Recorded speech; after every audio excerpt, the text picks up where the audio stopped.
So there are a couple other sets I'd like us to keep in mind, one being the universal set.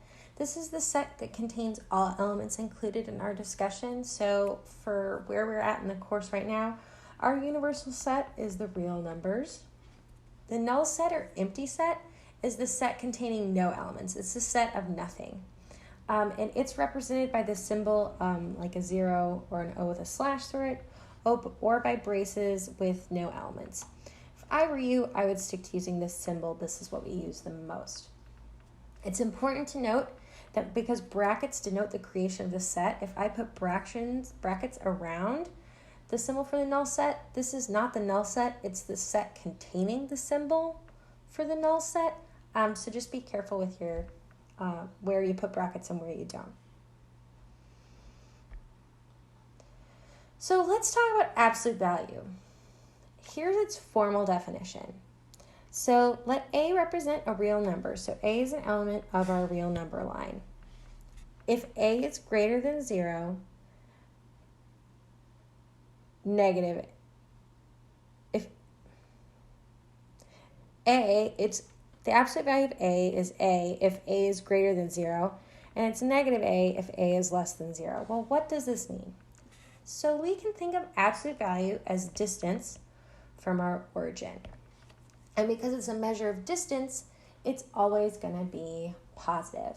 When I'm at home, I don't say I'm negative 15 miles from work, I am 15 miles from work.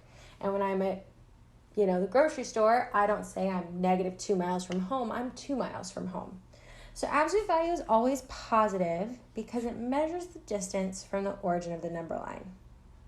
So for example, the absolute value of negative 3, because A is less than 0, we take the double negative. That gives me negative 3 equals 3. The absolute value of 5 is 5. The absolute value of 0 is 0. That makes sense. If I'm home, I'm 0 miles from home. But let's take a look at this special case here. I have the negative of the absolute value of negative 4. How am I going to simplify this? Well, if I have the absolute value of negative 4, we're getting a little ahead of ourselves, but we can kind of treat these absolute value bars like we would a parenthesis if we were following order of operations. So I want to simplify that first. So what's in my absolute value bar simplifies to 4, and then that negative tags along. So that's why the absolute value of negative 4 is negative 4. That's the only case when the absolute value would be negative. So let's solve a few problems. If I have the absolute value of 3, remembering I'm trying to think about distance from the origin. If I'm at 3, I am 1, 2, 3 from the origin. If I'm at negative 5.35, so 1, 2, 3, 4, 5. I always like to, and you'll see this as we go through the course, sketch out a really messy number line. It doesn't have to be beautiful as long as it helps you kind of visualize what's going on. So that means I'm 0.35, 1, 2, 3, 4, 5. I am 5.35 away from our origin. If I have the absolute value of negative 6, I simplify my absolute value first. That gives me 6, and then my negative on the outside tags along. You could kind of also think of this as negative 1 times the absolute value of negative 6, if that helps you visualize it a little bit better. The absolute value of 7 is 7. My negative tags along. The absolute value of negative 2 is 2. The absolute value of 7 is 7. 2 plus 7 is 9. 5 minus 4, that would give me, 5 minus 1, that would give me 4. The absolute value of 4 is 4, and my negative tags along. So those are a few examples of solving problems with absolute values. So let's talk about the difference between an equation and an inequality. So in mathematics, an equation is when two statements are equal. Look at this, equation, equal, right? They've got the same first 4 letters. So for example, 4 plus 2 is 6. 6 is 6, we agree. This is true. An inequality is a statement that two quantities are not equal. So for example, if I have this symbol, which means is not equal to, A good example would be -2 doesn't equal 7. I think we can all agree that is true. If I have this symbol right here, this means less than. For example, -3 is less than 0, -2 is less than 7, and if you aren't 100% certain of this, again, you can always check our handy dandy number line. It's always good to have one of these guys around. If I have greater than, right, that means worth more, right? I've got 3 is greater than 0. That's because 3 is further to the right? It has a greater value than 0. Another way to help might be to think of this as money, right? I would rather have $3 than $0. We've also got is less than or equal to.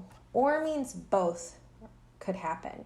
So it has to be true for one of them. So 6 is equal to 6, so it's less than or equal to 6. And 6 is equal to 8, which also means it's less than or equal to 8. The same is true for greater than or equal to.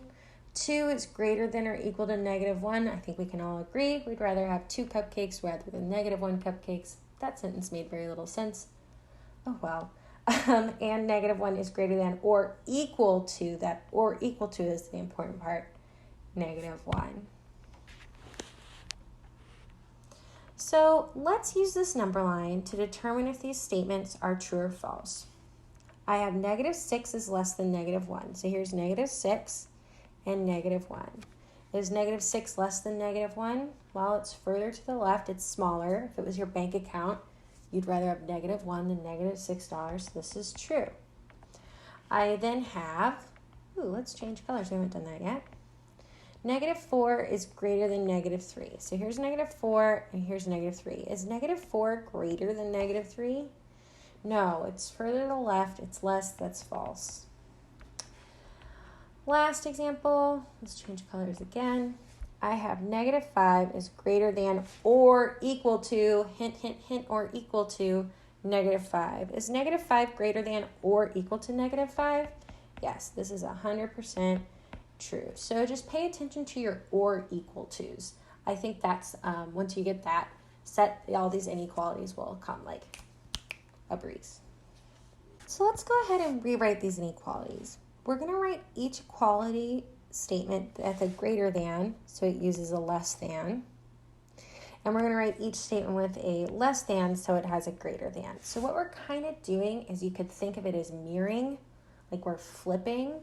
So if there was a mirror right here, so right now I have 2 is less than or equal to, just less than 6. I could rewrite this as 6 is greater than 2.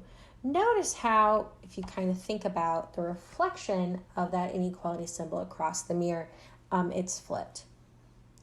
If I have -5 is greater than -10, that means that -10 is less than -5. And if you aren't quite certain about that, again, handy dandy, really fast and ugly number line.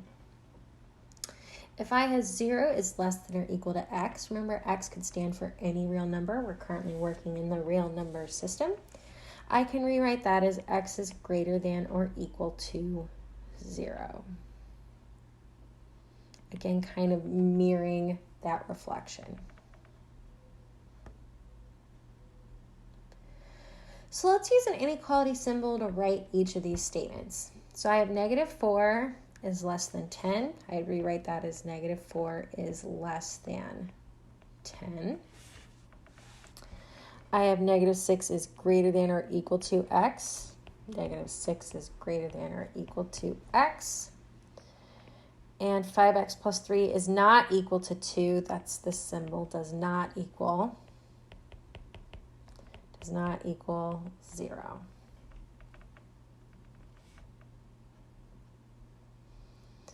Last but not least, I want us to determine if the following inequalities are true or false. So we're going to have to simplify both sides of the equation.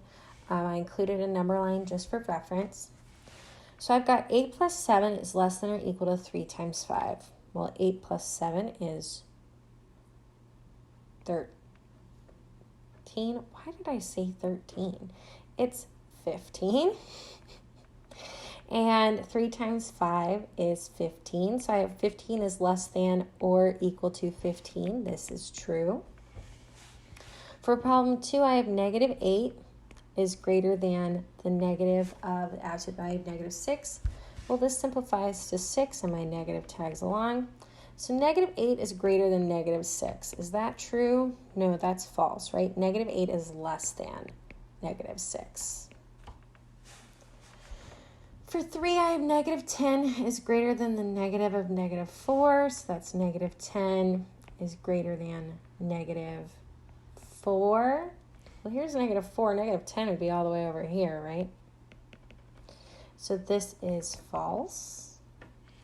And if I have the absolute value of negative 5, that's 5 is greater than or equal to negative 5. That absolute value of negative 5 simplifies to 5.